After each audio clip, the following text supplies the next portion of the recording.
Hello students.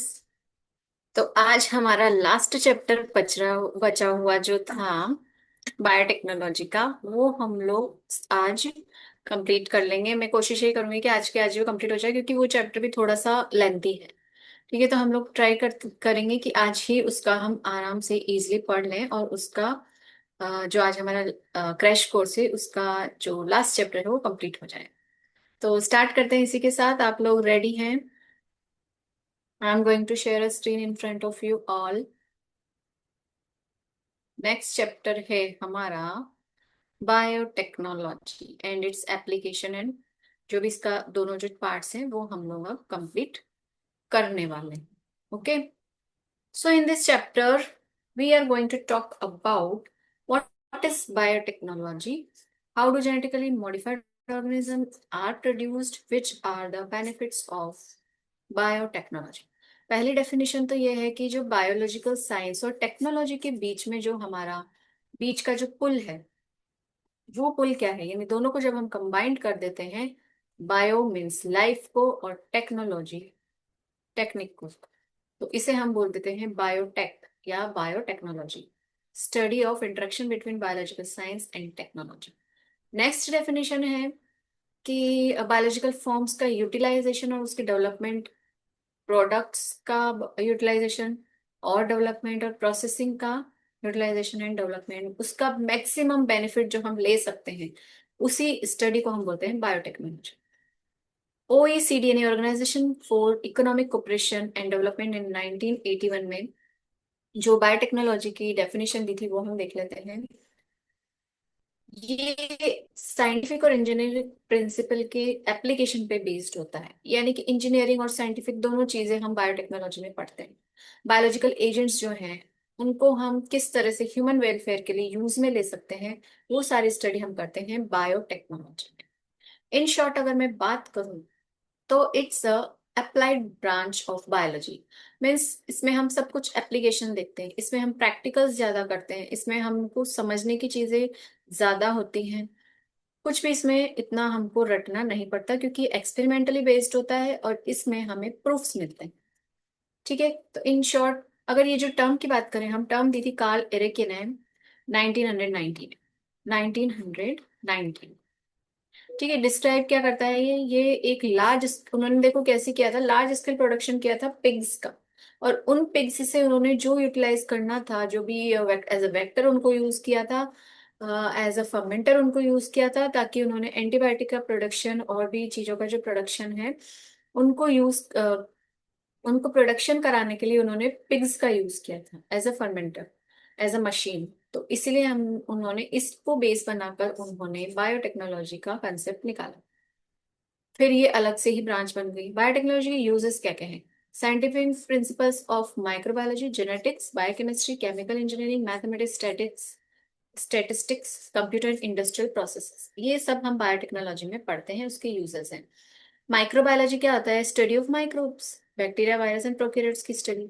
Genetics क्या होता है? अभी छोटी छोटी सी टर्म्स है जो हम देख लेते हैं, जो हमारे लिए इंपॉर्टेंट है। जेनेटिक्स मतलब जीन की study, DNA, RNA, protein. Biochemistry मतलब केमिकल रिएक्शन, लिविंग बीइंग में इनसाइड लिविंग बॉडी किस तरह से रिएक्शन करती है, बायोकेमिस्ट्री। केमिकल इंजीनियरिंग में हम पढ़ते हैं केमिकल रिएक्शंस के बारे में, लेबोरेटरी या लिविंग बीइंग के अंदर कैसे रिएक्शंस हो रही हैं, उनको कैसे हम लैब में यूज कर सकते हैं, केमिकल इंजीनियरिंग। मैथमेटिक्स में जेनेटिक्स यूज होती है, मॉलिक्यूलर बायोलॉजी भी मैथमेटिक्स का ही पार्ट होता है।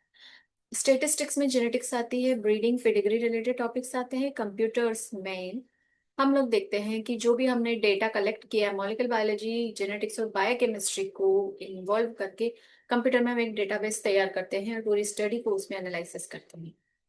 इंडस्ट्रियल प्रोसेसेस का कैसे यूज है? इंडस्ट्रियल प्रोसेसेस में हम फूड प्रोसेसिंग के लिए फर्मेंटर्स यूज करते हैं, बड़े बड़े फर्मेंटर्स होते हैं, और सिलेंड्रिकल शेप के होते हैं वो।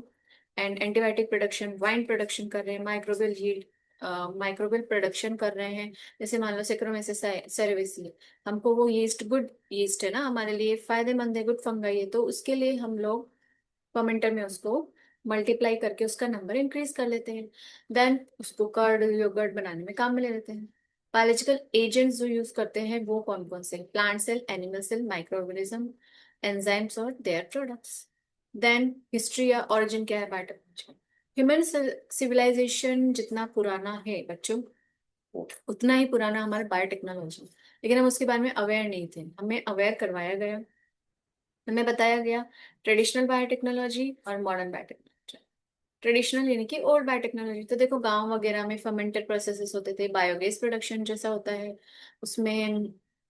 ये सब क्या है, ये ऐसा तो नहीं कि आज ही हमें सिखाया जा रहा है, ये पहले भी होता था। वेस्ट वाटर ट्रीटमेंट को हम लोग यूज करते थे, इंट्रासेलुलर प्रोडक्ट्स को हम यूज करते थे, योगर्ट बनाना, ये सब क्या है, बायोटेक्नोलॉजी है। अगर आप सिंपली घर में कर्ड बनाना जानते हो, दैट मीन्स आप बायोटेक्नोलॉजी जानते हो। ठीक है, तो माइक्रो ऑर्गेनिज्म का प्रिपरेशन क्यों किया जाता है, कर्ड, घी, विनेगर, योगर्ट, चीज मेकिंग, वाइन मेकिंग में। और इसमें फर्मेंटेशन टेक्नोलॉजी हम यूज करते हैं। हमारी जो किचन है वो पूरी फुलफिल है बायोटेक्नोलॉजी में। अगर कोई बंदा या बंदी बायोटेक का है तो दैट मीन्स वो किचन का काम बहुत अच्छे से कर सकता है। उसमें हम लोगों को क्या करवाया जाता था, ग्लासवेयर वॉश करना, एसेप्टिक कंडीशन क्रिएट करना, और हाइजीन का सब कुछ ध्यान रखना। तो ये सारी चीजें हमारे इंडियन किचन में हमें आराम से मिल जाती हैं। ठीक है, it was more than an art than science. Science से ज्यादा ये आर्ट के का टॉपिक है, बिकॉज आपने कला होनी चाहिए कि कैसे यूज किया जाए, रिजल्ट कैसे निकाला जाए। कंट्रीब्यूशन किस किसने इसमें किया है, केमिस्ट, बायोकेमिस्ट एंड माइक्रोबायोलॉजिस्ट का इनमें ज्यादा कंट्रीब्यूशन देखने को मिलता है। बिकॉज उसमें वो केमिकल रिएक्शंस वगैरह माइक्रो ऑर्गेनिज्म में कैसे हम प्रोसेसिंग की तरह उनको यूज कर सकते हैं, प्रोडक्ट्स उनमें से निकाल सकते हैं, उसके लिए हम बायोटेक्नोलॉजी यूज करते हैं। 1970 में आरडीडी यानी कि रिकॉम्बिनेंट डीएनए टेक्नोलॉजी का डेवलपमेंट हुआ था। ये एक नई टेक्निक थी एंड इसमें हम लोगों को पता है, थोड़ा बहुत हम देख ही चुके हैं आरडीटी के बारे में। तो इसमें क्या होता है, 1973 में इसका एस्टेब्लिशमेंट हुआ था आरडीटी का। स्टैनले कोहेन और हर्बर्ट बॉयर, ये दो साइंटिस्ट थे जिन्होंने आरडीटी डिस्कवर की थी। एंड ये जो टेक्निक है इसमें क्या करते हैं हम लोग, मॉडिफाई कर देते हैं जीन के स्ट्रक्चर को। यानी ये एक बैक्टीरियल जीन हमने लिया, इसमें हमने अपनी पसंद का जीन डाल दिया। मान लो हमें चाहिए एंटीबायोटिक टेट्रासाइक्लिन, तो हमने उसका जीन डाल दिया, उसको प्रोडक्शन कर दिया, तो ये हमें मिल गया बहुत सारा। देन हम लोगों ने बायोलॉजी को और प्रोडक्शन टेक्नोलॉजी को कंबाइन कर दिया, जेनेटिक इंजीनियरिंग बना दिया, मॉडर्न बायोटेक्नोलॉजी बना दिया, न्यू बायोटेक्नोलॉजी बना दिया। और इस तरह से जो फीचर्स होते हैं, मेजर फीचर्स जो होते हैं मॉडर्न बायोटेक्नोलॉजी के, वो क्लासिकल या फिर ओल्ड बायोटेक्नोलॉजी से ही आए हैं। ठीक है, ज्यादा हमने टेक्नोलॉजीज यूज कर ली, बट ऐसा नहीं है कि हम पहले यूज नहीं करते थे। कैपेबिलिटी ऑफ चेंज, हमारे अंदर कैपेबिलिटी होनी चाहिए कि हम बायोटेक को समझ सकें। बायोटेक को कैसे समझना है, यानी कि बायोटेक का पर्सन क्या करेगा, उसको ही पता है कि साइंस में वो कैपेबिलिटी है कि वो चेंज ला सकती है लोगों की लाइफ में, लोगों की ग्रोथ में, लोगों की हेल्थ में। तो जेनेटिक मटेरियल जो न्यू स्पेसिफिक प्रोडक्ट्स अगर हमें कहीं से लेने हैं, आरडीएनए टेक्नोलॉजी से, PCR, micro array, cell culture, fusion, bio processing, ये सब कुछ टेक्निक्स हम यूज करते हैं। टेक्नोलॉजी का जो ओनरशिप है और सोशियो पॉलिटिकल इम्पैक्ट वो क्या होता है, जैसे आजकल कन्वेंशनल इंडस्ट्रीज है, pharmaceutical, agro and food industries भी आजकल हैं, तो उन सब के ओनरशिप भी बायोटेक्नोलॉजी वाले को मिल जाती है। यानी आपको जो है बायोटेक्नोलॉजी बेस्ड प्रोडक्ट्स बनाने पे आपका फोकस होना चाहिए। प्रिंसिपल्स क्या होते हैं biotechnology and processes. Modern biotechnology दो टेक्निक पे डिपेंड करती है, जेनेटिक इंजीनियरिंग, केमिकल इंजीनियरिंग। पहले बात करेंगे जेनेटिक इंजीनियरिंग की। जेनेटिक इंजीनियरिंग डिपेंड होती है डीएनए, आरएनए, यानी हमें उसमें जीन मैनिपुलेशन करना है इन विट्रो यानी कि लैब कंडीशन में। उसमें जो भी डिफेक्टिव जीन है उसे हम रिपेयर कर देते हैं, नॉर्मल जीन बना देते हैं। आर्टिफिशियली नए जीन का सिंथेसिस कर सकते हैं, नए ऑर्गेनिज्म में हम जो जीन है हमारी वो लोकेट कर सकते हैं, और मैनिपुलेशन हम कर सकते हैं लिविंग ऑर्गेनिज्म के जीन के साथ, छेड़छाड़ कर सकते हैं, जो खराब जीन से हटा के अच्छा जीन डाल सकते हैं। जीन क्लोनिंग हम कर सकते हैं, यानी हमें अगर कोई जीन ज्यादा मात्रा में चाहिए हम उसकी पैदावार बढ़ा सकते हैं। जेनेटिक इंजीनियरिंग को हम रिकॉम्बिनेंट टेक्नोलॉजी और जीन क्लोनिंग भी कहते हैं। Then chemical engineering. Chemical engineering क्या है बच्चों, देखो हमको एनवायरमेंट स्टेराइल चाहिए, दैट मीन्स उसमें कुछ कंटेमिनेशन, कोई बैक्टीरिया, फंगस या इन्फेक्शन नहीं आना चाहिए। तो including vaccine, antibiotic, antibodies, enzyme, organic acid, vitamin and therapeutics, इसके ये सब चीजें हम केमिकल इंजीनियरिंग में देखते हैं। जीन क्लोनिंग की और डीएनए टेक्नोलॉजी, आरडीएनए टेक्नोलॉजी की टेक्निक क्या है? सबसे पहली बात आती है, अगर इनकी बात करते हैं तो plasmid. What do you mean by plasmid? Plasmid DNA हमने आपको पढ़ाया था 11th स्टैंडर्ड में, जब cell the unit of life पढ़ा था हमने, कि ये एक्स्ट्रा क्रोमोसोमल डीएनए होता है बैक्टीरिया के अंदर। ये क्रोमोसोमल डीएनए, ये extra chromosomal, this one is chromosomal and this one is extra chromosomal, जिसको हमने नाम दिया है प्लाज्मिड। ठीक है, ये इंडिपेंडेंट है, ये खुद अपना रेप्लिकेशन कर सकता है, ये किसी पे डिपेंडेंट नहीं है। मोस्टली बैक्टीरिया में होता है, आर्किया और कुछ यूकेरियोट्स में भी देखने को मिलता है। अब इसमें क्या होता है कि हमें पता है बैक्टीरियल जीन प्लाज्मिड बहुत छोटा सा है, हमको पता है कि हमारा जीन कहाँ ट्रांसफर करना, नेक्स्ट जन प्रोजेनी से हम कैसे उसको मल्टीप्लाई कर सकते हैं। इसके लिए टूल्स एंड टेक्निक्स हम लोग यूज करते हैं बच्चों, जो है different instruments and devices like, पहले हमारा इंस्ट्रूमेंट है DNA, RNA and protein. Then उनका molecular weight, solubility, charges, absorbance, कितनी लाइट पे वो एब्जॉर्बेंस शो करते हैं, कौन सी लाइट को एब्जॉर्ब करते हैं। इस तरह से सेवरल टेक्निक्स हम लोग यूज करते हैं। मॉलिक्यूल्स के साइज के हिसाब से हम उनको, और वेट के हिसाब से हम उनको सेपरेट आउट कर सकते हैं। तो इसके लिए पहले ही टेक्नोलॉजी आती है जेल परमिशन क्रोमेटोग्राफी। लार्ज और स्मॉल मॉलिक्यूल्स को अगर अलग करना है तो हम ये यूज करेंगे। ठीक है, पहले लार्ज वाला ही बाहर आएगा और छोटा वाला पोर्स में अटकता हुआ आएगा, इसलिए उसको हमने बोला है कि उसकी स्पीड जो है वो कम हो जाती है। तो जैसा कि हम देख सकते हैं डायग्राम में, लार्ज मॉलिक्यूल यानी कि बड़ा भाई, मान लो आप बड़े भाई हो। स्मॉल मॉलिक्यूल कोई आपका छोटा भाई ले लो। अब जो लार्ज मॉलिक्यूल यानी कि बड़ा भाई, वो सीधा स्कूल से जो है वो सीधा घर आएगा, कहीं इधर उधर भटकेगा नहीं। लेकिन जो छोटा मॉलिक्यूल है, छोटा मॉलिक्यूल यानी छोटा भाई, वो चाय की टपरी पे जाएगा, इधर गया, दोस्त के घर गया, फिर उसको रास्ते में कोई मिल गया, उससे बात करने रुक गया, फिर किसी ने उसको बातों में उलझा लिया और वो खेलने लग गया, क्रिकेट में उलझ गया। इस तरह से घूमता हुआ आया और बाद में लेट पहुंचा। तो पहले कौन आ गया? बड़ा भाई। छोटा भाई कब आया? देर से। ठीक है, तो इस तरह से जो है, इसमें भी यही कंसेप्ट लगता है। लार्ज मॉलिक्यूल सटाक से आ जाएगा, क्योंकि यहाँ वो भटकेगा ही नहीं, वो घुस ही नहीं सकता अंदर, इतना सार्ज, सॉरी लार्ज उसका साइज है। और छोटा वाला जो है वो इनमें आराम से आ सकता है, तो वो भटकता ही रहेगा बेचारा, सबकी बातों में आ जाएगा, उसमें इतनी मेच्योरिटी नहीं है। ठीक है, इधर घुसा उधर घुसा, सब जगह घुस घुसाता हुआ आएगा और लास्ट में पहुंचेगा, तो इसी में उसका टाइम वेस्ट हो जाएगा। यही हमारा जेल क्रोमेटोग्राफी है। तो आप याद रखना इस कहानी से कि लार्ज मॉलिक्यूल पहले आ जाएगा और छोटा वाला मॉलिक्यूल बाद में। आयन एक्सचेंज क्रोमेटोग्राफी में जिनमें चार्ज होता है उनको हम इल्यूट आउट करते हैं। तो देखो चार्ज में कैसा होता है कि मान लो अगर हमने वॉल पे पॉजिटिव चार्ज रखा, तो नेगेटिव वाला तो आ ही नहीं पाएगा, क्योंकि यहीं चिपक जाएगा वो तो, अट्रैक्शन की वजह से। पॉजिटिव वाला ही आ पाएगा।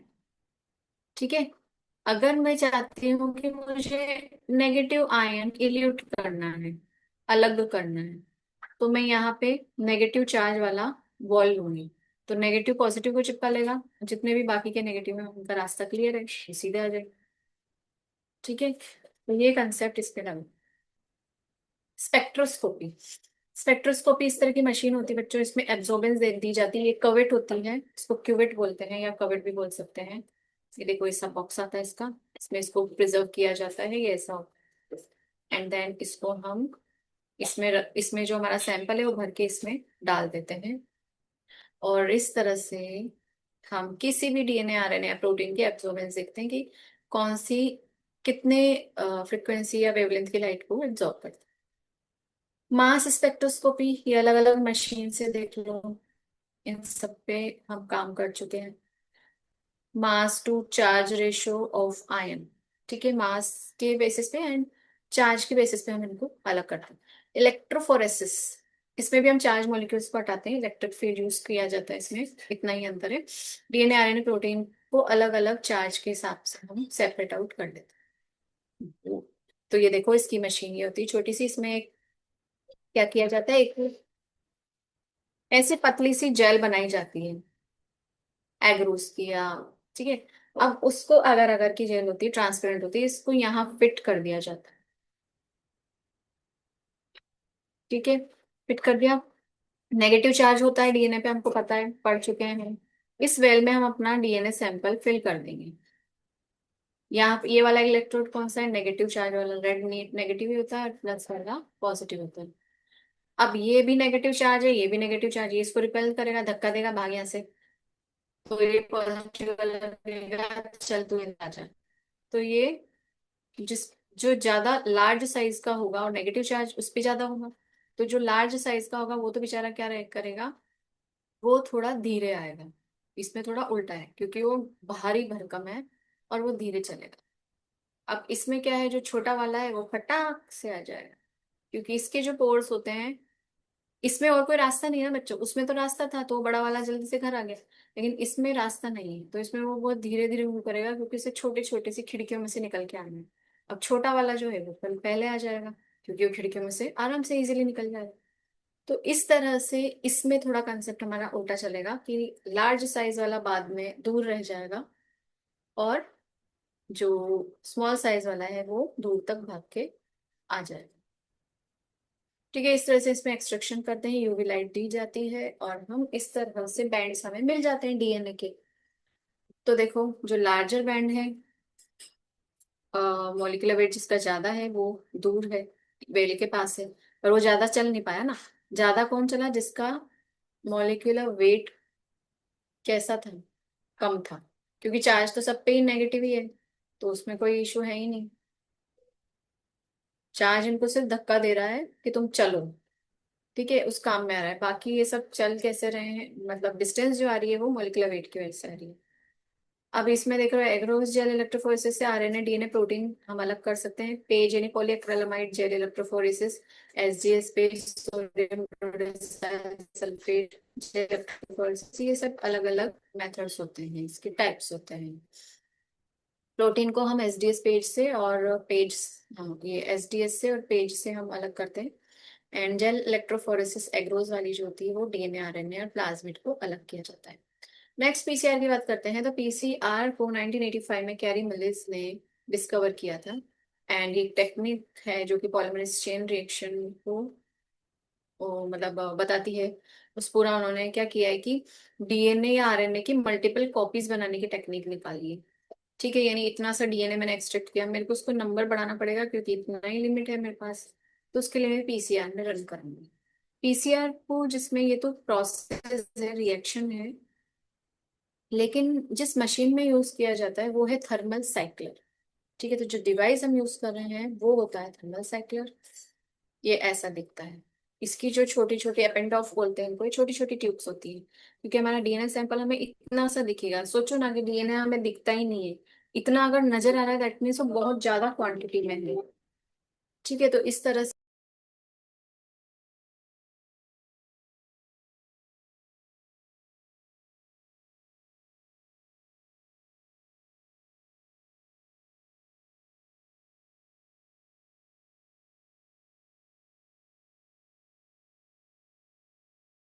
तो इस तरह से हम लोग ये छोटे छोटे ट्यूब्स में जो हमारा डीएनए है उसको इस मशीन में डाल के हम ज्यादा मल्टीप्लाई करके, और हमारा जो सैंपल है उसका साइज बढ़ा सकते हैं, उसका अमाउंट बढ़ा सकते हैं। देखो इतनी सी होती है, छोटी सी नन्ही सी।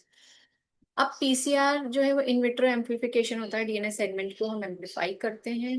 देखो ये बढ़ता जा रहा है, हमने जरा सा लिया। अगर एक को भी हम देखें तो देखो कितना सारा, ये एक से कितने सारे बन गए, है ना। तो इसी तरह से पीसीआर में नंबर बढ़ाया जाता है। फिर हम लोग बात करेंगे, एम्प्लीफाई कर दिया, हाँ इसमें एक डीएनए पॉलीमरेज यूज किया जाता है जो कि हीट स्टेबल होता है, और उसको हम थर्मस एक्वेटिकस नाम का, थर्मस एक्वेटिकस, एक्वेटिकस नाम का बैक्टीरिया, जो कि थर्मोफिल बैक्टीरिया है। एंड हाई टेम्परेचर पे इसका डीएनए जो है स्टेबल रहता है, मतलब वो डिस्ट्रॉय नहीं होता।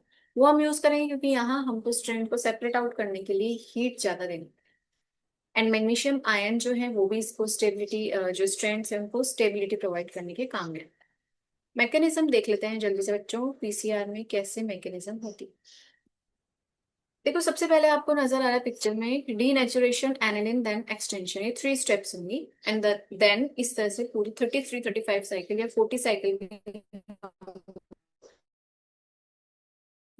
हमें सेट करना रहता है।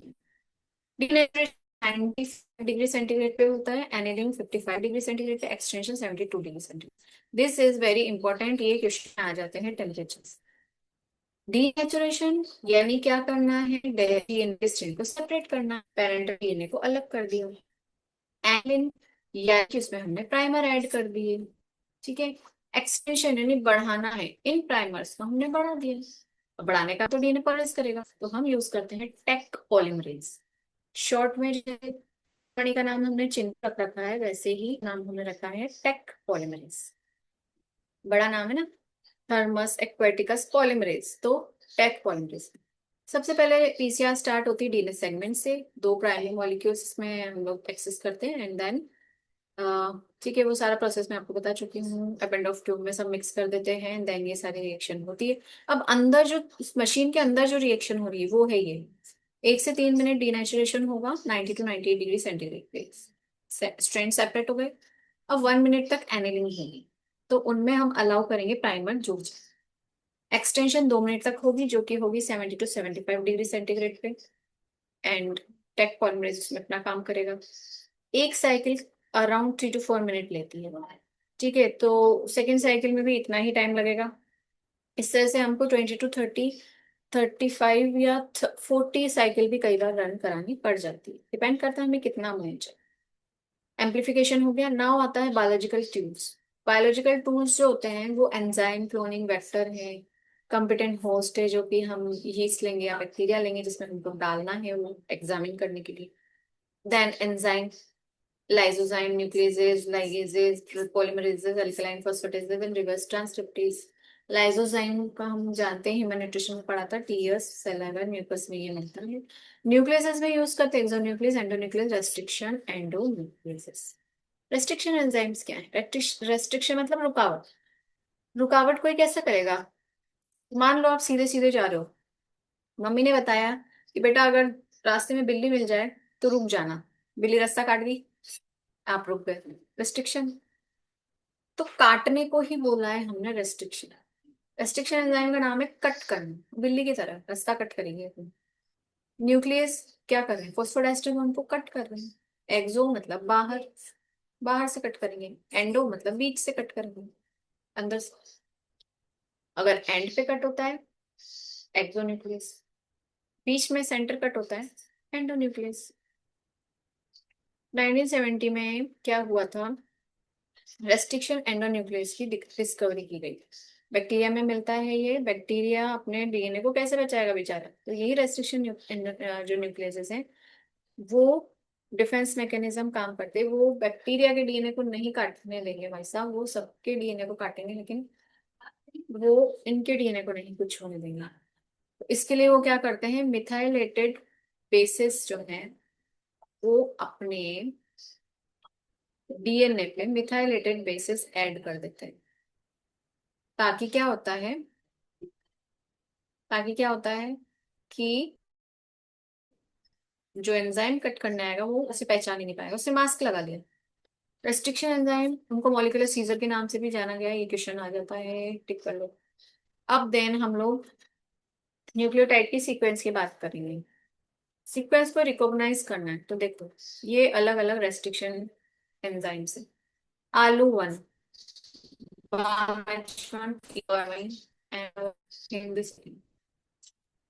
आर्थ्रोबैक्टर्स luteus Alu, bacillus amylo liquefaciens H bam H, E coli RY13 Eco R, H influenzae hind second. ठीक है, नेक्स्ट हम बात करेंगे recognition sequence. Alu blunt cut करेगा, आलू को तीखा काट सकते हो क्या कभी? बीच से काटते ना तो ब्लंट एंड मिलते हैं, तो ये ब्लंट कट देगा। ठीक है। हिंदुस्तान, हिंदुस्तान बेचारा सीधा साधा है, वहां के लोग भी सीधे साधे, तो ज्यादा तीखे नहीं है, तो ब्लंट एंड। नेक्स्ट आता है बेसिलस, बाम और इक्वाल। तो बाम जो है कब लगाया जाता है, जब हमारे सिर में दर्द हो, दर्द कब होगा? वो तीखा सा दर्द होता है, यानी कि कैसा, स्टिकी एंड बनाएगा, तीखा एंड बनाएगा। देखो मैंने कट किया ना, तो ये इस तरह के, इसको बोलते हैं अपन स्टेगर्ड कट या स्टिकी एंड, क्योंकि ये बाकी का ये यहाँ पर तीखा है ना, ये एंड कैसा है, तीखा है, तो इसको स्टिकी एंड बोलते हैं। इको आ रही, ये भी स्टिकी है, बैक्टीरिया है भाई। तो इस तरह से जो है बैक्टीरिया बहुत तेज होता है, खुद के डीएनए को बचा लेता है, इसलिए कैसा देगा, स्टिकी एंड। अब ये रेस्ट्रिक्शन एंडोन्यूक्लियस इस तरह से कट करता है, और ये देखो ये बना स्टिकी एंड। स्टिकी एंड बन गया, फ्लैंकिंग सीक्वेंस, यहाँ से तीखा है ये, अगर ब्लंट एंड होता तो ऐसा होता, घोंटा। जैसे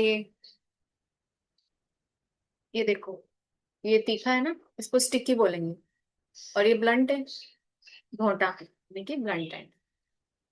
समझ रहे, आई होप आप लोग। मोटा है मतलब ब्लंट है।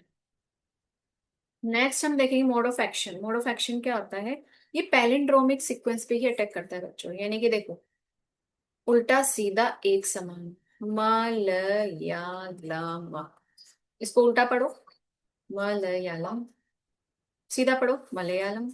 ये पैलिंड्रोमिक सीक्वेंस है। जहाज, उल्टा पढ़ो जहाज, सीधा पढ़ो जहाज, यानी कि उल्टा सीधा एक समान। CTTAAG, इसके सामने ये वाली सीक्वेंस मैंने लगा दी, AAG, इसको मैं उल्टा पढ़ूंगी CTTAAG, इसको पढ़ूंगी CTTAAG, क्योंकि दो सीक्वेंस है ना, तो हम इन दोनों को ऐसे नहीं पढ़ सकते। तो इस तरह से जो है इनका मोड ऑफ एक्शन होता है। क्लोनिंग वेक्टर, वेक्टर वो होता है जिसपे कि, वेक्टर नहीं व्हीकल, यानी कि मोटरसाइकिल, हमारी मोटरसाइकिल कौन है यहाँ पे, प्लाज्मिड।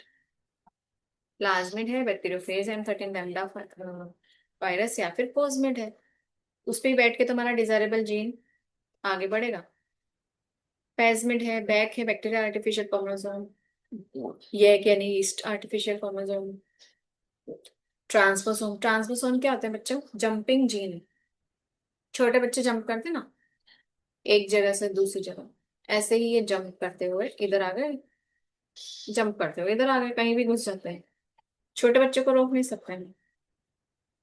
नेक्स्ट आता है बक्यूलो वायरस।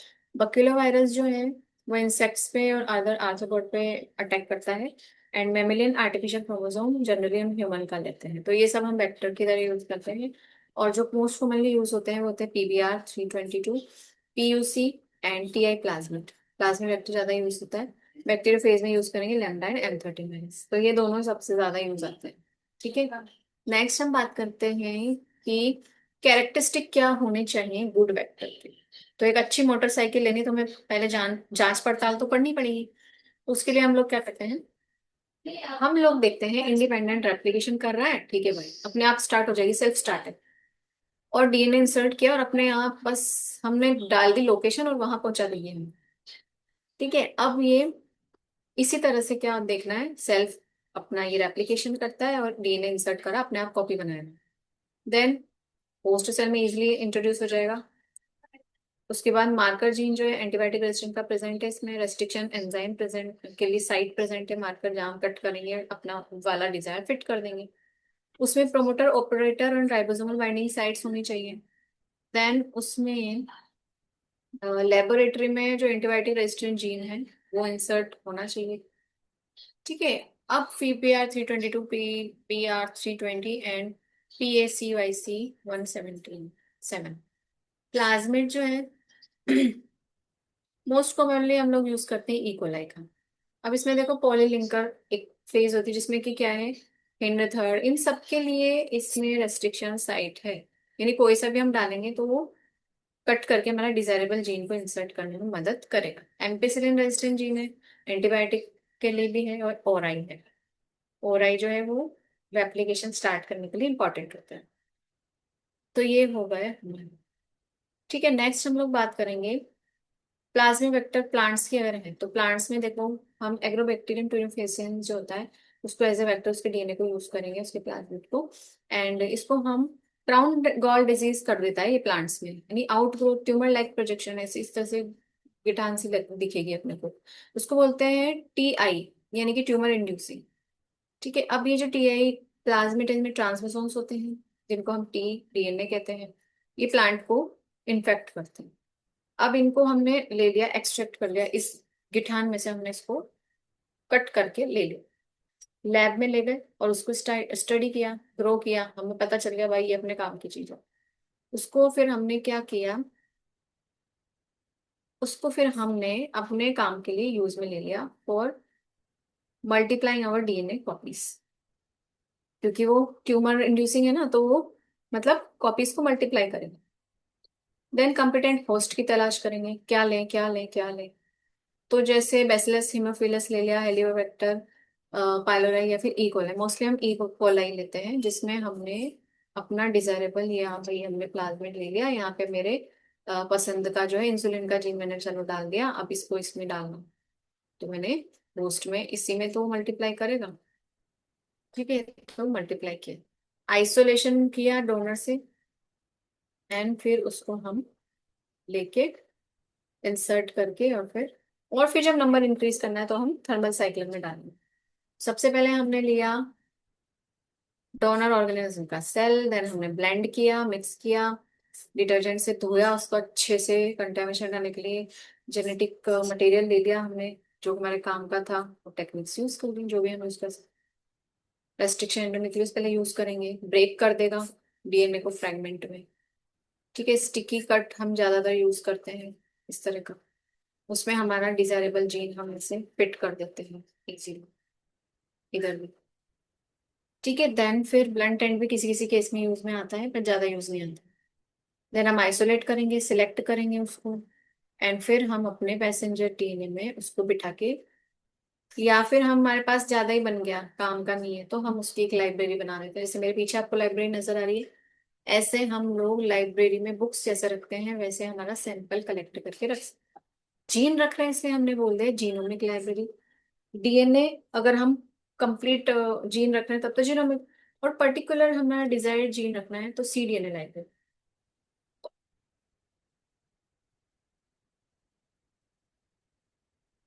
ठीक है, इनमें क्या होता है, फ्रेगमेंट्स कलेक्टेड रहते हैं, जीनोमिक में तो DNA के टुकड़े हैं, और cDNA में हमारा क्लोन DNA जो एक्स्ट्रा बच गया प्रिजर्व कर।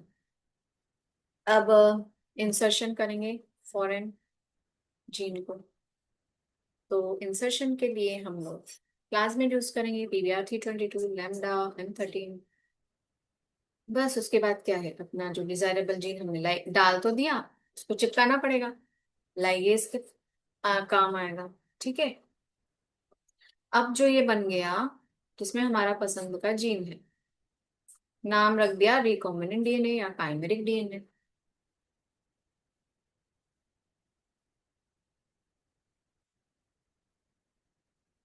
ये देखो, इस तरह से पूरा प्रोसेस, डोनर से लिया, उसको कट किया, टारगेट जीन में डाला, प्लाज्मिड में, ई कोलाई में डाला, कॉपीज पढ़ लिया, सिलेक्शन कर लिया। सिलेक्ट करने के बाद उसको हमने PCR में नंबर पढ़ा दिया। अब आता है, पोस्ट में डाल दिया हमने, ठीक है, इकोलाई हो गया, सब कर लिया हमने। अब हमने इलेक्ट्रोपोरेशन टेक्निक, देखो यूज क्या करते हैं, हमको वेक्टर में इसे पहुंचाना है, इलेक्ट्रोपोरेशन टेक्निक यूज करेंगे। ठीक है, यानी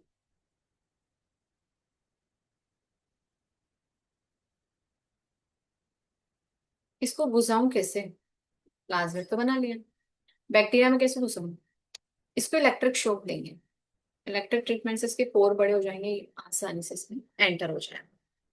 ठीक है, तो ये चीजें हम यूज करते हैं, जो आपको डायग्राम में नजर आ रहा है। वोल्टेज देने से पोर हो गए, अब इस पोर में से हमारा प्लाज्मिड अंदर आ गया। ठीक है,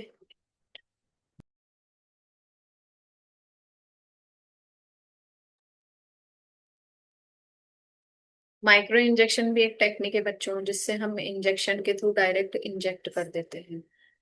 लिपोफेक्शन एक टेक्निक है जिसमें हम इस तरह से लिपोसोम के फॉर्म में ऐसे अटैच करा देते हैं, ये भी लिपिड ये भी लिपिड, आजा हम भाई भाई हैं, और ये इसको अंदर आने देता है, मिक्स हो जाते हैं दोनों। ठीक है। देन आता है हमारा शॉर्ट गन मेथड।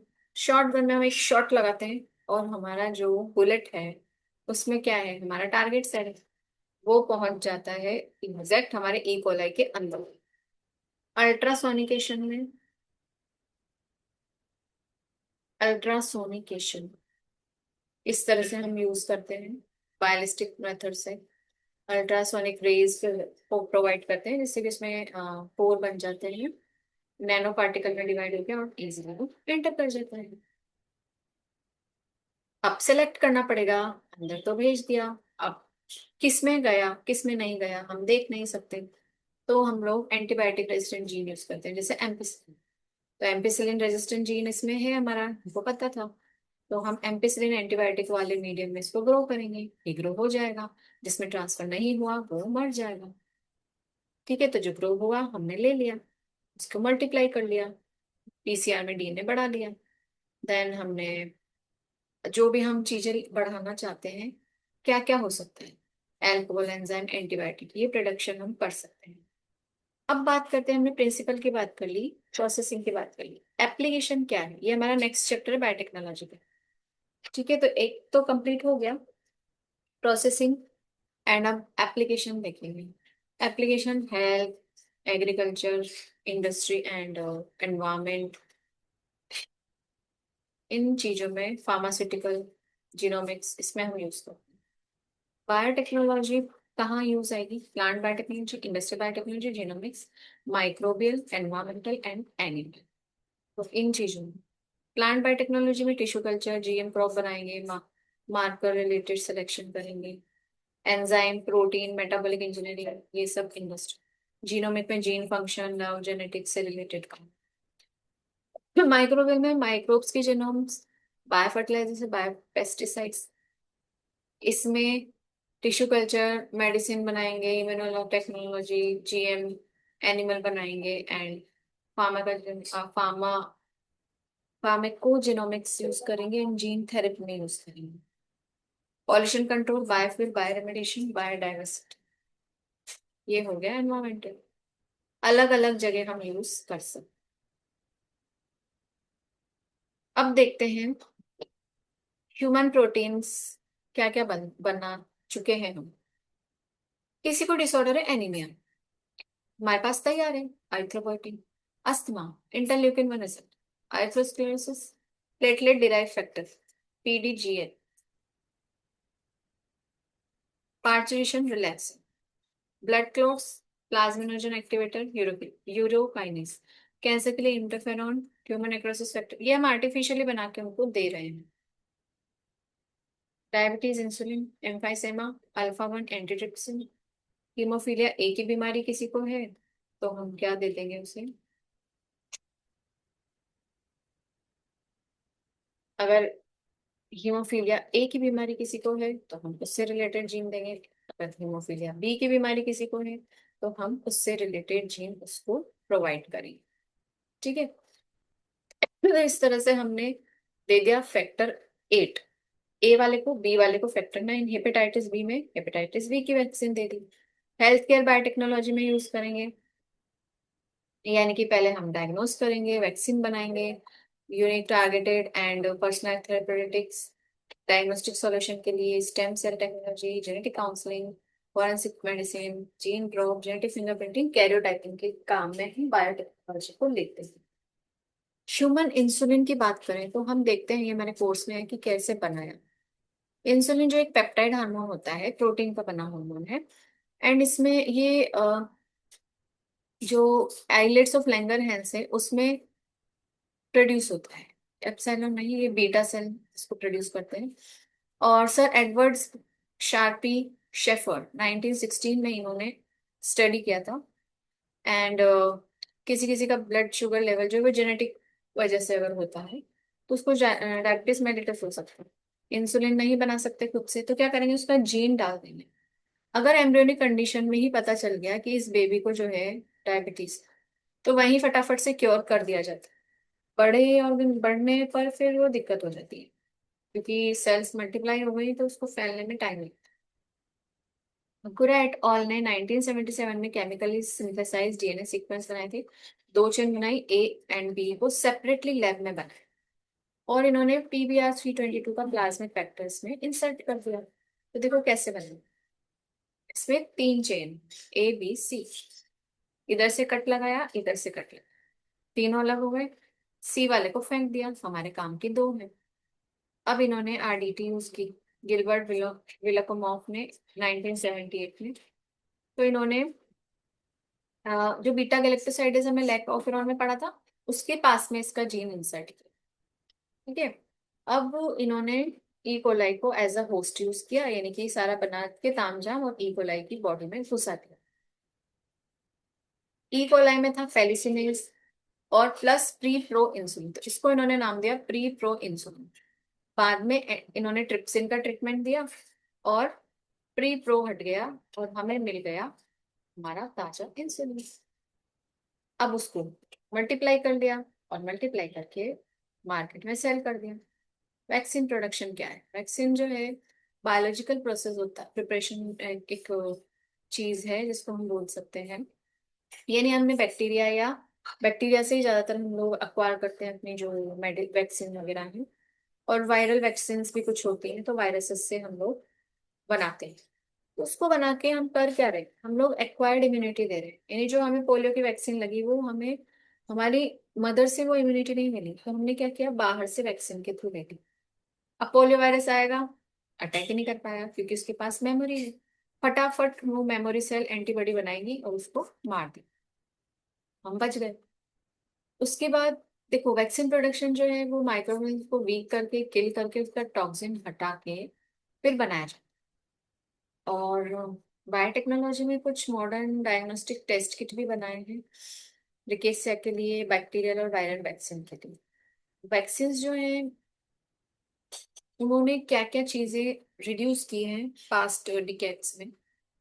तो देख, स्मॉल पॉक्स, पोलियो, और जो कुछ डेडली डिजीजेस हैं उनके अगेंस्ट हम वैक्सीन बना चुके हैं। वैक्सीनेशन जो है वो नॉन कम्युनिकेबल डिजीज को इरेडिकेट कर सकती है। जैसे पोलियो जो है वो कम्युनिकेबल नहीं है ना, तो उसके लिए, कैंसर है उसके लिए वैक्सीन है।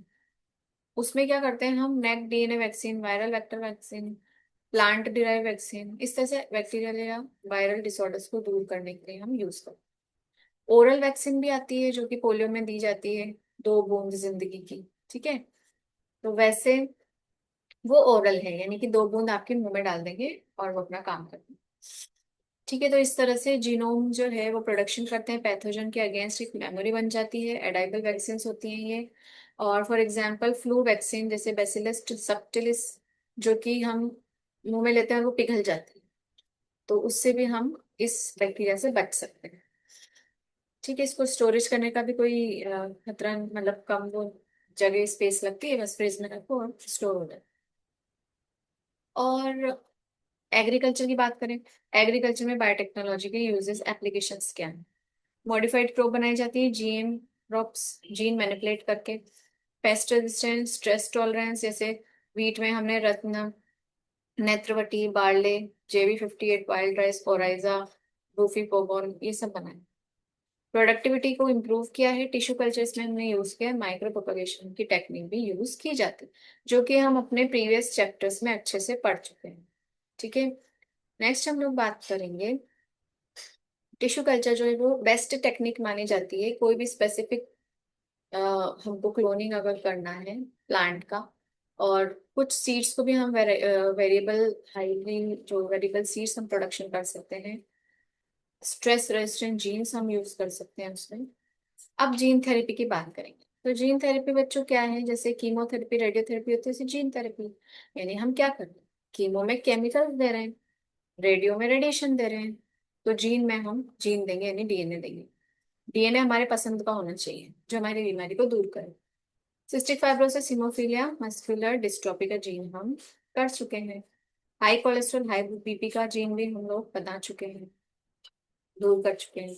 Around 5,000 different human genetics diseases, sickle cell anaemia, thalassaemia, इन चीजों के डिफेक्ट्स हम क्योर कर चुके हैं। नेक्स्ट आता है Tay Sachs disease, cystic fibrosis, Huntington chorea, haemophilia, alkaptonuria, albinism, ये यूज कर चुके हैं। जीन थेरेपी कैसे काम करती है? डिफेक्टिव जीन या मिसिंग जीन को रिप्लेस किया जा सकता है। डिस्ट्रक्शन वाला जो कैंसर जीन है उसको स्लो डाउन किया जा सकता है, नॉर्मल जीन तक उसको लाया जा सकता है। And then viral gene delivery से या बैक्टीरियल जीन वैक्सीन बना के दिया जा सकता है। और ठीक है, वायरस का रेप्लिकेशन करवाना हो, हमारा डिजायरेबल जीन उसमें डाल के हम करवा सकते हैं। न्यू टिश्यू की ग्रोथ करानी करवा सकते हैं, डैमेज टिश्यू को हील करना है करवा सकते हैं। ये चीजें हम आर्टिफिशियली जीन थेरेपी के थ्रू दे सकते हैं। जीन थेरेपी के फॉर्म्स क्या क्या है? तो जर्म लाइन जीन थेरेपीज होती है। Like for example, healthy gene में को हम कैसे इंट्रोड्यूस करेंगे? तो स्पर्म की फॉर्म में, एग या अर्ली एम्ब्रियोस की फॉर्म में अगर हम कर देते तो सक्सेसफुली हमारा काम हो जाता है, जो कि अलाउ करता है नेक्स्ट जनरेशन में जब वो डिवीजन होगा तो इजीली हमारा जो डिजायरेबल जीन है पहुंच जाए। इस तरह से अर्ली स्टेज में जेनेटिक डिसऑर्डर्स को रोका जा सकता है। उसके लिए हम पेडिग्री यूज करते हैं, जो हमने पढ़ा था अपने जेनेटिक्स वाला चैप्टर में। ठीक है, पता लगा लेते हैं पहले ही कि हाँ इस बेबी को ये डिसीज से डिसऑर्डर है, और उससे डिजायरेबल जीन हम इंसर्ट कर देते हैं। Somatic cell, somatic gene therapy में bone marrow, hepatic cells, fibroblast, endothelium, pulmonary epithelium, central nervous system, endocrine और smooth muscle cell, blood vessel की हम बना चुके हैं। नेक्स्ट जो है, हमें मॉडिफिकेशन कर सकते हैं हम, और ट्रीट भी किया जा सकता है, फ्यूचर जनरेशन को बचाया जा सकता है। सोमेटिक सेल जीन थेरेपी में क्या क्या हम यूज कर सकते हैं? Cancer, rheumatoid arthritis and blood disorder जैसे seed, Gaucher diseases and familial hyper cholesterolaemia, haemophilia, phenylketonuria, cystic fibrosis, sickle cell anaemia, जुशनल muscular dystrophy, emphysema, thalassaemia. GMOs क्या है बच्चों? Genetically modified organism. ठीक है, कितना बचा है अपना जेनेटिक प्लांट्स? यही। ठीक है, तो ये वाला जो है, अब हम बाकी के टॉपिक्स लेंगे ब्रेक के बाद। मैं आप लोगों को 2 मिनट का ब्रेक देती हूँ। ठीक है, 5 मिनट में तो आ ही जाना बच्चों। ठीक है, तो जो पानी वानी आप लोगों को पीना है, कुछ भी अगर काम है तो आप करके आ जाओ। 5 मिनट में वी विल गेट स्टार्टेड। ठीक है, तब तक के लिए मैं आप लोगों को थोड़ा सा ब्रेक दे देती हूँ, फिर हम अगेन स्टार्ट करेंगे।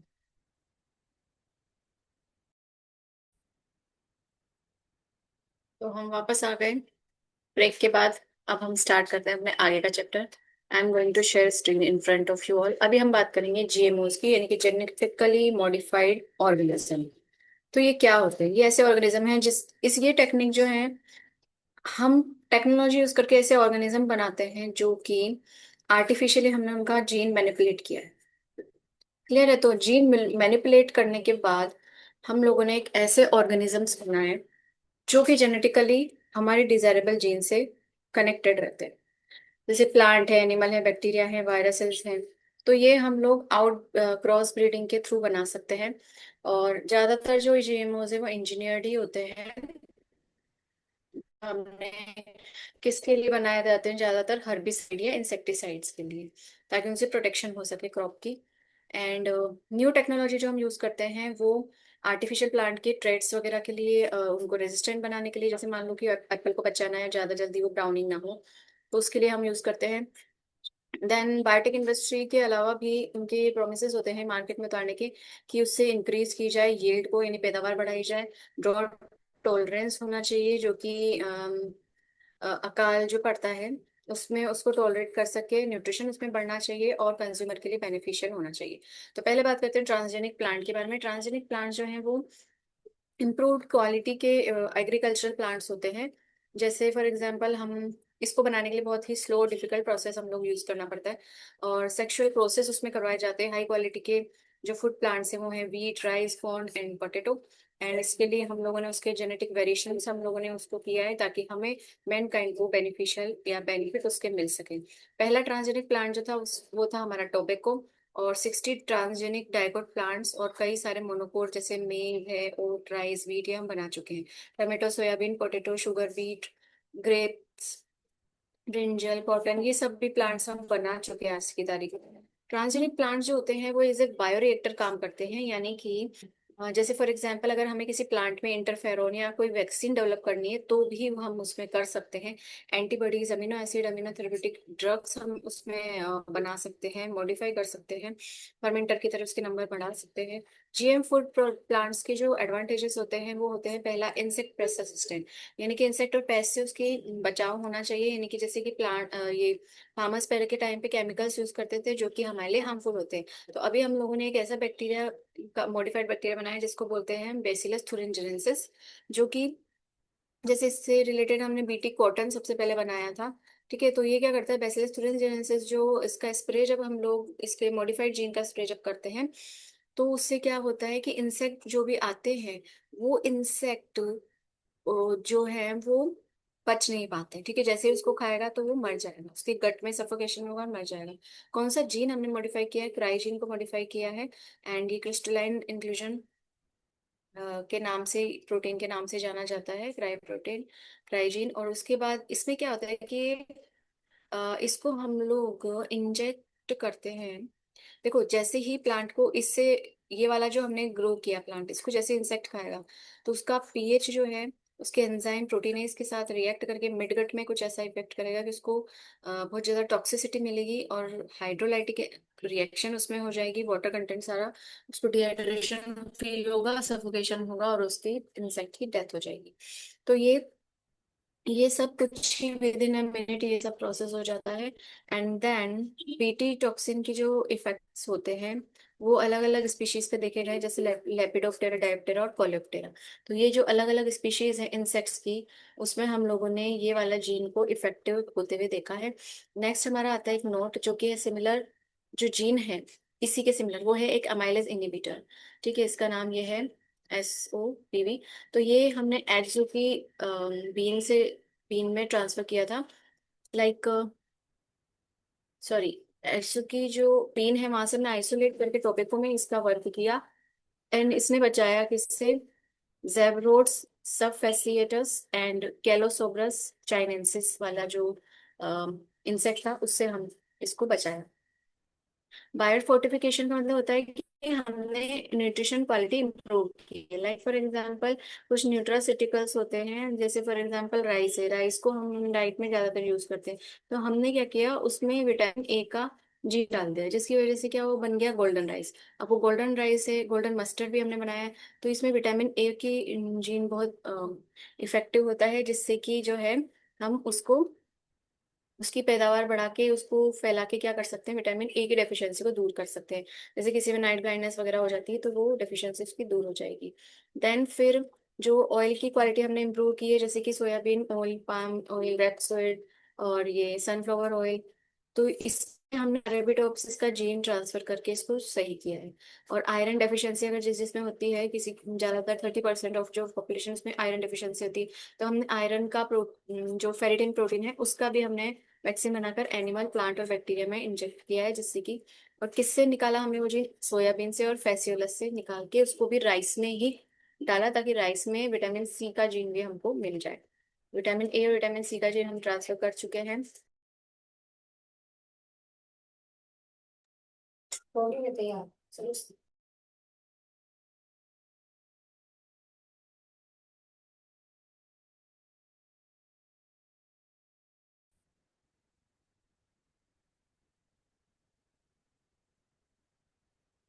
तो now we are going to talk about modification in post harvest characteristic.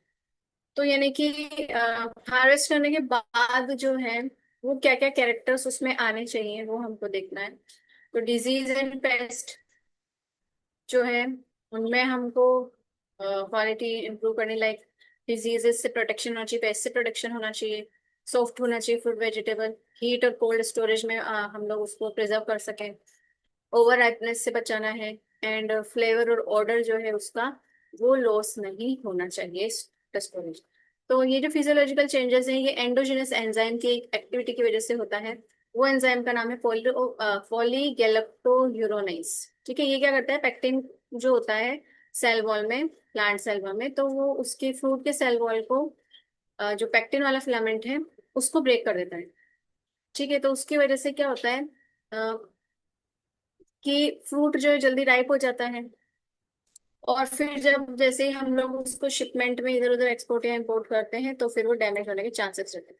तो हमारा टारगेट क्या है कि एंटीसेंस आरएनए, एंटीसेंस जीन को हमने इसमें डाला है, ताकि क्या हो सकता है, ये वाला जो एंजाइम है पॉलीगैलेक्टोयूरोनेज, ठीक है, ये एंजाइम को हमें रोकना है ताकि वो उसको सॉफ्ट ना बना सके। तो आप लोगों ने देखा होगा फ्लेवर सेवर टोमेटो, बहुत सारे जो टोमेटो हैं वो देखने को मिलते हैं। तो इस तरह के लंबे से टोमेटो होते हैं। अब ये कैसे होते हैं कि ये शेल्फ लाइफ इनकी लंबी होती है, सॉलिड स्टेट में ये ट्रांसपोर्ट हो जाते हैं तो डैमेज नहीं होते हैं। प्लांट को फैक्ट्री की तरह कैसे यूज कर सकते हैं, हमको बायोकेमिकल वैक्सीनेशन बनाने के लिए जब हम प्लांट को यूज करते हैं एज ए फैक्ट्री तो हम उसे बोलते हैं बायो फार्मास्यूटिकल। ठीक है, प्लांट में ये पोटेंशियल होता है कि वो फैक्ट्री या बायोरिएक्टर की तरह काम कर सकता है, और इससे हमें मिलता है हाई वैल्यू के बायोकेमिकल, जैसे starch, sugar, lipid, protein, high level के हमें मिल जाते हैं, हाई वैल्यू के। देन जो और भी प्रोडक्ट्स जो हम लोगों को मिलते हैं वो कौन कौन से हैं, वो प्रोडक्ट्स हैं हमारे फाइन केमिकल्स, परफ्यूम्स, और इंडस्ट्री में जो लुब्रिकेंट्स हम लोग यूज करते हैं, बायोडिग्रेडेबल प्लास्टिक्स, और फॉसिल फ्यूल्स को रिप्लेस करने के लिए हमने क्रॉप को as a energy source use करते हैं।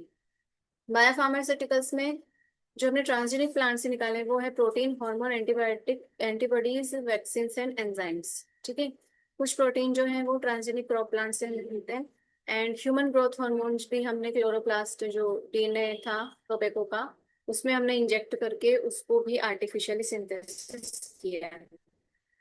ह्यूमनाइज्ड एंटीबॉडीज जैसे कि एचआईवी के अगेंस्ट, जो इन्फेक्शियस एजेंट होता है एचआईवी का, उसके अगेंस्ट हम लोगों ने आरएसवी यानी, और रेस्पिरेटरी सिंशियल वायरस के अगेंस्ट, हर्पी सिम्प्लेक्स वायरस के अगेंस्ट हमने कोल्ड सोर्स को जो ये कॉज करते हैं तो इसके अगेंस्ट भी हम लोगों ने क्या किया है, एंटीबॉडीज बनाई हैं प्लांट को यूज करके। देन हम लोग बात करते हैं protein antigen to be use as vaccine. तो उसमें हम लोगों ने लिम्फोमा जो होता है, एक कैंसर होता है लिम्फोमा, लिम्फेटिक वेसल्स का, उसके अगेंस्ट भी हमने वैक्सीन बनाई है।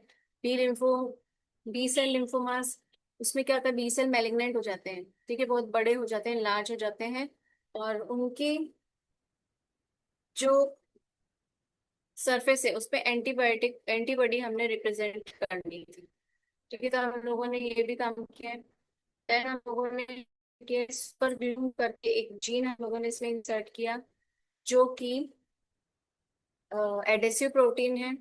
और ये जो है हमारे, जैसे हमको किसी की सर्जरी करनी है तो अपने आप ही जो रिपेयर उसमें हो जाए, अगर ये ग्लू हम उसमें ऐड कर दें ये जीन, तो उससे क्या हो जाएगा कि अपने आप ही अंदर हमें स्टिचेस नहीं लगाने पड़ेंगे और ऑर्गन्स अपने आप ही जो है वो हील हो जाएंगे। Transgenic plants oil coding gene marine algae हम लोगों ने प्रोड्यूस किया है, जो कि कोड लिवर ऑयल जो होता है उसके सिमिलर ही वो देता है nutrition value. Then anti malarial drug जैसे आर्टिमिसिन, वो हमने जेनेटिकली बनाया है। और ओपियम पॉपी वो जेनेटिकली इंजीनियर किया है। पेन किलर्स बनाई है, एनाल्जेसिक एंड सेडेटिव्स भी हमने बनाए हैं। ट्रांसजेनिक प्लांट जो है इनमें एडिबल वैक्सीन का हमने निर्माण किया, प्रोड्यूस किया उनको यूज करके। तो हमने कैसे किया वो देखते हैं। मोस्ट कॉमन यूज जो है वो जीएम पोटेटो, टोमेटो, बनाना, जेनेटिकली मॉडिफाइड सोयाबीन, अल्फाल्फा सीरियल्स, जैसे कि एज ए सीरियल जो हम लोगों ने जेनेटिकली मॉडिफाइड यूज किया वो किया है हमने राइस, व्हीट, और जीएम बनानास हम लोगों ने यूज किए हैं, जिसमें और ओरली हम क्या कर रहे हैं, हेपेटाइटिस बी का जीन हमने इस बनाना में डाल दिया, उसको हम खाएंगे और वो वैसे ही हमें फायदा करेगी, अलग से आपको दवाई लेने की जरूरत नहीं पड़ेगी। ट्रांसजेनिक एनिमल वो कौन कौन से एनिमल जो हमने आरडीएनए टेक्नोलॉजी को यूज करके बनाए हैं, mice, rats, rabbit, pig, sheep, cow, fowls and fishes. तो ये अलग अलग टाइप के जो एनिमल्स हैं हमने ट्रांसजेनिक डीएनए टेक्नोलॉजी यूज करके बनाए हैं। इनमें क्या करते हैं, हम डेलिबरेटली हम एनिमल के अंदर जो है हमारा इनहेरिटेड जो जीन है वो डाल देते हैं। देन वो फॉरेन डीएनए उसमें जाके वो आरडीटी टेक्नोलॉजी को यूज करके, मतलब वेक्टर वगैरह प्लाज्मिड वेक्टर को यूज करके, और फिर हम लोग उसमें जेनेटिकली मॉडिफाइड एनिमल बना देते हैं।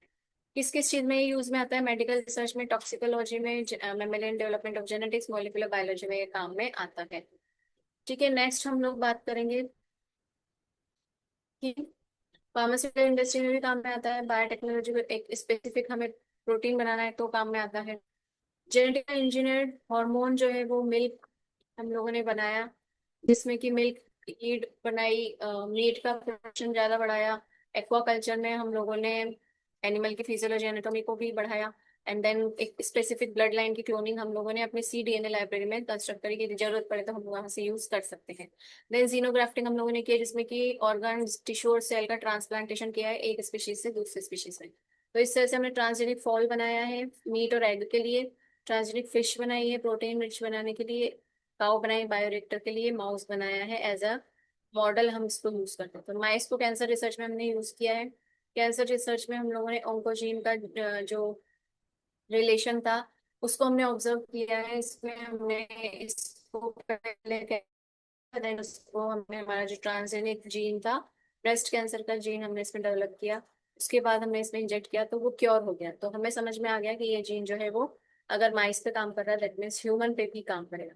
फिर ट्रांसजेनिक फार्म एनिमल्स में हम लोगों ने इस तरह से एक काउ से हम लोगों ने प्राइमरी सेल जो है वो ले लिया उसके अडर से, उसके बाद उसको ट्रांसजीन किया। देन हम लोगों ने उसको क्या किया कि लेबोरेटरी में इस तरह से फ्यूजन करवाया, यानी उसका तो इसका तो न्यूक्लियस हमने निकाल दिया और दूसरी वाली का जो न्यूक्लियस था हमारा डिजायरेबल जीन का वो इसमें इंजेक्ट कर दिया। उसके बाद इसमें हमने दूसरी वाली काउ के अंदर, रेसिपिएंट काउ के अंदर इंजेक्ट कर दिया और वहां से हमको मिल गया ट्रांसजेनिक एनिमल। यानी जो ब्राउन था ये येलो, ये ग्रीन वाला जो है दैट मीन्स ये हमारा ट्रांसजेनिक एनिमल। तो इससे हमने मीट का प्रोडक्शन बढ़ाया है, मिल्क प्रोडक्शन बढ़ाया, डिजीज फ्री बनाया है इसको काउ को ताकि बीमारी ना हो। देन जो डेयरी काउ है वो अराउंड 2000 से 3000 लीटर एक साल में देती है दूध। होल्स्टीन काउ जो हमने बनाई है वो 6000 लीटर्स एवरेज देती है, और 8000 से 10,000 के बीच में वो आराम से बेस्ट वाली दे देती है। देन हैन जो हमने बनाई है वो नॉर्मल जो हैन होती है वो 70 एग देती है एक साल में, लेकिन हमने जो ट्रांसजेनिक बनाई है वो 250 एक साल में देगी। उसके बाद हम लोगों ने ब्रीडिंग टेक्नोलॉजी यूज करके अलग अलग तरह से एफिशिएंटली मीट प्रोडक्शन बढ़ाया है, मीट की क्वालिटी बढ़ाई है, मिल्क की क्वालिटी क्वांटिटी बढ़ाई है, एग प्रोडक्शन बढ़ाया है, वूल की क्वालिटी और क्वांटिटी बनाई है, और जीन रेजिस्टेंट एनिमल भी हम सॉरी डिजीज रेजिस्टेंट एनिमल भी हमने बनाए हैं। और लो कॉस्ट में ही हम लोगों ने फार्मास्यूटिकल मिल गए। क्यों? क्योंकि हम एज अ बायोरिएक्टर हम एनिमल को यूज कर रहे हैं, उसमें ही वैक्सीन प्रोडक्शन करवा रहे हैं और वहीं से मिल्क वगैरह में हमको मिल जा रहा है। उसको हम लेते हैं, कंज्यूम करते हैं तो हमको हमारी बीमारियां ठीक हो जाती हैं। ट्रांसजेनिक कैटल को हमने फूड प्रोडक्शन की तरह यूज किया है। उसमें हमने bovine beta and kappa casein दो तरह के जीन को मॉडिफाई किया है, जिससे कि 8 से लेके 20% तक हमने बीटा कैसिन और उसका भी डबल यानी 16 से 40% हमने कप्पा कैसिन का जीन ऐड किया। देन ट्रांसजेनिक कैटल जो है हमने थेरेपी के लिए यूज में किया है, लिया है एज अ काउ। उसके अंदर हम लोगों ने क्या क्या मतलब प्रोटीन डेवलप किए हैं। ह्यूमन का lactoferrin, alpha lactalbumin, serum albumin and बाइसॉल्ट को भी हमने इसमें यूज किया है। इसको प्रोडक्शन फैक्टर की तरह हमने यूज किया है, इसके मेमोरी ग्लैंड्स को, और उसमें से हम जो मिल्क निकाल रहे हैं उसमें ये सारी चीजें हमने डाल दी। नेक्स्ट हम लोगों ने फैक्टर 9 जो कि थ्रोम्बोप्लास्टिन का कंपोनेंट होता है प्लाज्मा का, हीमोफीलिया को ट्रीट करने के लिए वो भी हमने बनाया। 1990 में जो ट्रेसी नाम की काउ थी, स्कॉटलैंड में पहली ट्रांसजेनिक काउ थी वो, और उसने ह्यूमन प्रोटीन जो है मिल्क में उसके हम लोगों ने इम्प्रूव किया। देन एंटीबॉडीज जो है वो बनाई है इन्फेक्शियस डिजीज को क्योर करने के लिए, कैंसर को क्योर करने के लिए, और ऑर्गन जो रिजेक्ट हो जाते हैं ट्रांसप्लांटेशन पे उसको क्योर करने के लिए, ऑटोइम्यून डिजीज और एंटीटॉक्सिन को क्योर करने के लिए। इस तरह से हमने डिजीज एजेंट वैक्सीन जो हमने बनाई है वो हमने क्योर करने के लिए वेरियस डिजीज को बनाई।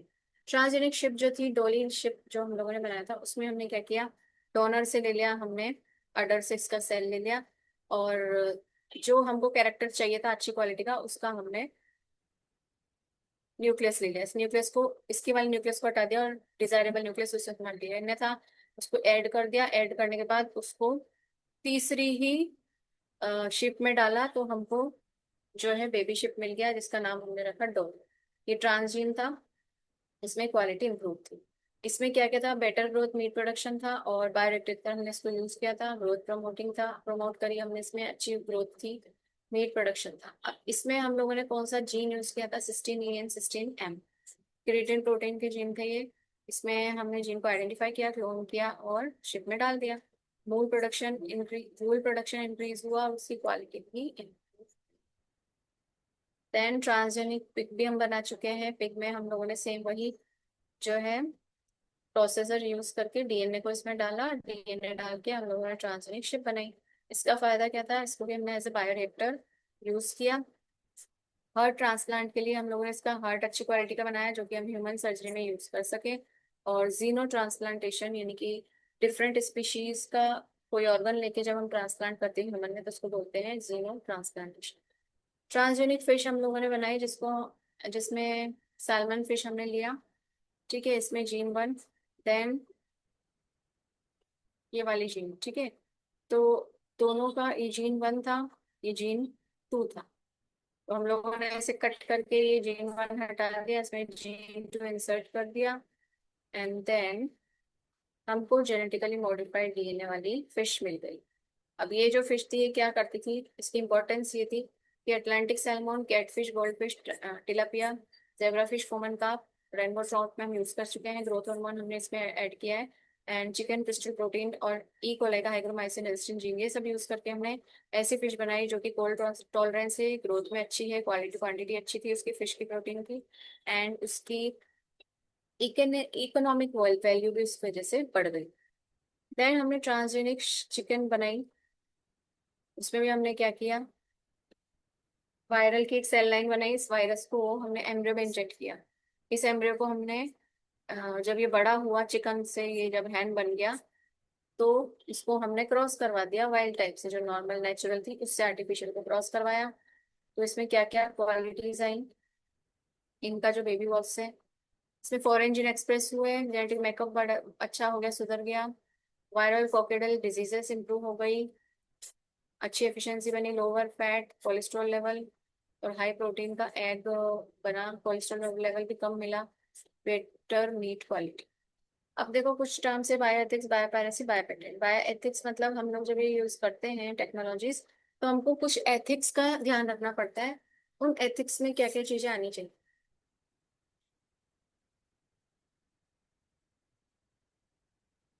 उनमें आना चाहिए मोरलिटी, लाइक किसी को नुकसान ना हो, ज्यादा हार्म ना पहुंचे, ज्यादा स्पीशीज डिस्टर्ब ना हो, डिसीजन सही डिसीजन हो, ह्यूमन बिहेवियर की जो पॉलिसीज है, यानी ऐसा नहीं कि बस एनिमल्स को काटे जा रहे हैं और आपके एक्सपेरिमेंट फेल होते जा रहे हैं, तो ये नहीं होना चाहिए। लाइफ से रिलेटेड एथिक्स होते हैं, फर्टिलाइजेशन इन विट्रो करवाओ, स्पर्म बैंक को कंस्ट्रक्ट करके रखो ताकि उसमें अच्छी क्वालिटी के स्पर्म हम जमा कर सकें। Gene therapy, cloning, gene manipulation, euthanasia, death, और ये सारी की सारी चीजें, प्री नेटल जेनेटिक सिलेक्शन वगैरह में हम बायोएथिक्स यूज करते हैं। ये जो एरा है बायोटेक्नोलॉजी का एरा है, इसमें cloning, transgene, gene therapy, Eugenix और आरडीएनए टेक्नोलॉजी यूज की जाती है। लेकिन इनमें हमें एथिकल्स भी एथिक्स भी देखने पड़ते हैं, यानी कि क्या क्या चीजें होनी चाहिए कि वायलेशन ना हो, ज्यादा मार काट ना हो, एनवायरमेंट को कोई हार्म ना पहुंचे, हेल्थ किसी की खराब ना हो, बायोडाइवर्सिटी का नुकसान नहीं होना चाहिए।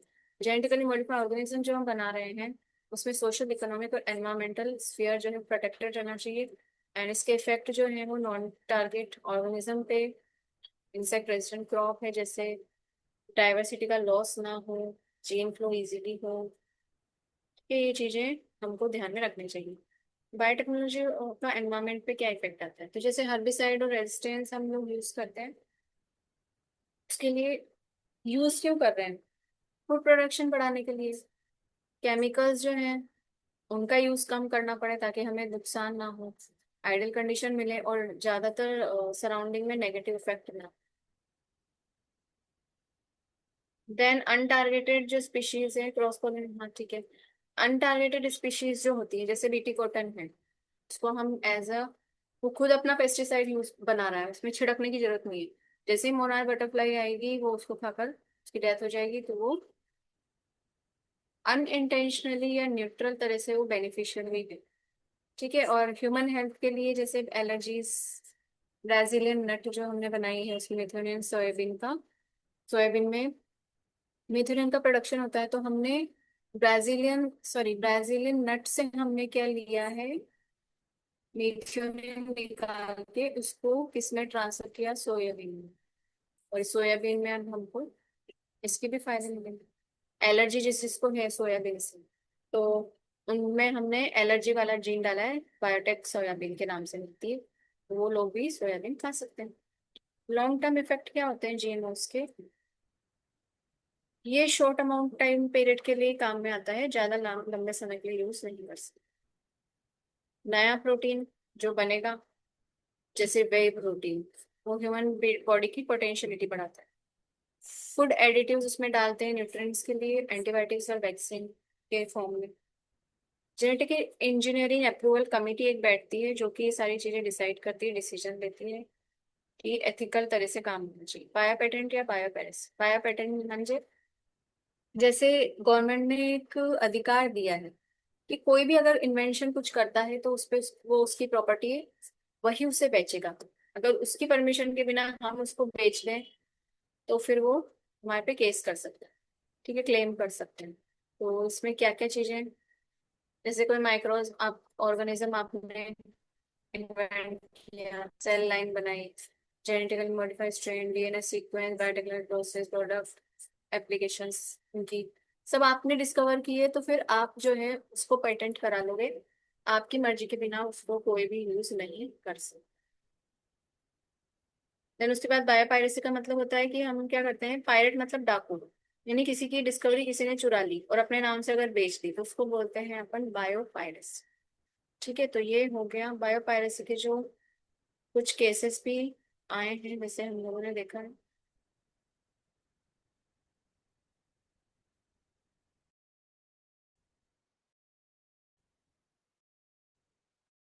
तो ये था जो हम लोगों ने बात की बायो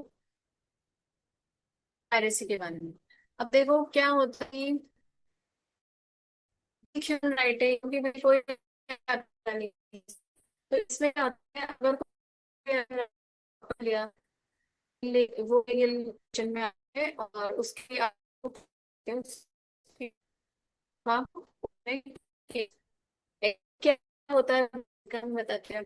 कि हमने टीम जो पेटेंट करने का, उसको हमने करा लिया। अब जैसे हमने पेटेंट कराया, हमारे होता है, सबको पता है कि हमें नहीं होता है। अब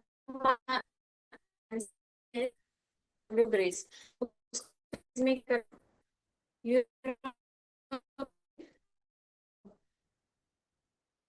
इस पे ऑयल जो है नाम पे करा दो। अब वो जो उसमें सीडल प्रोटीन होता है, तो ये बायोटिकल, तो हमारी बासमती, बासमती में 99 यूएस पे ऑफिस उसने बासमती राइस की एक बनाई, नाम चेंज कर दिया, सब चीजें हमारी, लेकिन नाम टेकमती लग गया। तो ये पायरेसी हमारी चीजों के नाम से पेटेंटिंग ऑफ हल्दी, टर्मरिक, उसमें भी ऐसे ही हुआ। तो बायो पायरेसी जो है, दो अमेरिकन रिसर्चर्स ने, इंडिया के ओरिजिन, जिसमें university of Mississippi medical centre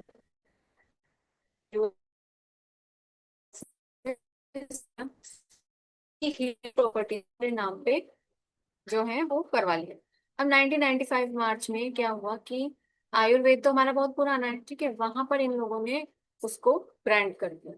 तो इस तरह से क्या है कि बहुत सारे हल्दी के नाम से ड्रग्स बेचकर इन लोगों ने, मेडिसिन बेचकर डॉलर्स पे dollars, million of dollars. Council of scientific industrial research, CSIR ने, जो यूएस पेटेंट ऑफिस का को री एग्जामिनेशन करवाया, उन्हें रियलाइज कराया कि आपने मिस्टेक की है और उस पेटेंट को कैंसिल करवाया। ठीक है, देन इस तरह से जो इंडियन साइंटिस्ट है उन्होंने अपनी काफी सारी जो ट्रेडिशनल नॉलेज है उनको फॉरेन कंपनीज को कई बार वो क्या करते हैं कि सेल भी कर देते हैं। ठीक है, और आपकी आपने सेल किया है तो ठीक है वो यूज कर सकते हैं, लेकिन अगर आपने सेल नहीं किया तो आपकी इजाजत के बिना वो यूज नहीं कर सकते। ठीक है, तो इस तरह से ये पूरी की पूरी चीजें होती है। अब इस तरह से हम हमारे जो भी इन्वेंशंस होते हैं उसको हम सेफ रख सकते हैं, और मॉडर्न साइंस, लाइफ साइंस में हम आगे जो भी कोई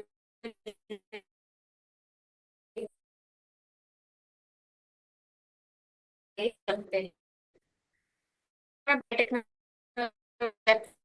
था और ये कंप्लीट हो चुका है, तो अब हम लोग आगे की जो भी आपको नेक्स्ट जो एग्जाम की पूरे हमारे प्रिपरेशन के हिसाब से पूरा कंप्लीट। अब नेक्स्ट मैं आपको गाइडेंस करती रहूंगी, के लिए एंड एंजॉय दैट।